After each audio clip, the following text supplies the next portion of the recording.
Now let us talk about the Uttarakhand policy on how they try to bring back cannabis hemp in that particular state. Uttarakhand rolled out a policy for the cultivation of hemp and the way the farmers were able to procure the licenses. Let me tell you, it was one of the most first initial efforts when it comes to bring back hemp as a statewide crop. And it was one of the biggest failures because the government set lot of toxic control of how it needs to be managed.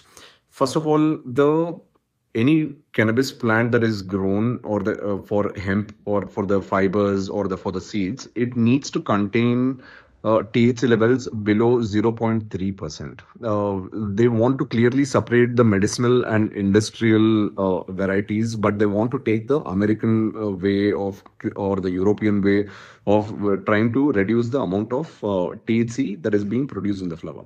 This is what is called as a toxic control, where the government wants to revoke any license issued to the farmer if the plants produce THC levels slightly above 0.3% THC.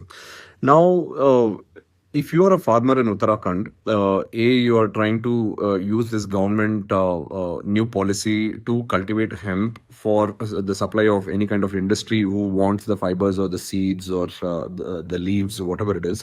But if the THC levels are found above 0.3% THC, then your entire crop must be destroyed.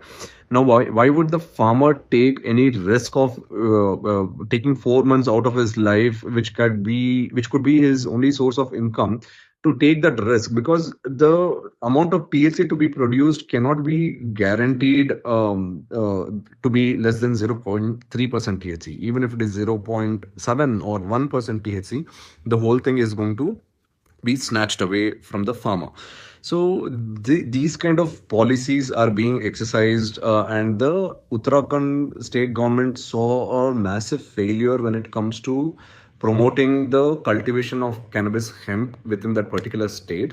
There was an RTI that was filed by Great Legalization Movement to the Uttarakhand government as to how many licenses were actually issued, and they did not even provide the answer to this particular thing. But on the ground level, when we did the research, the entire policy in and by itself is a complete waste of time and effort.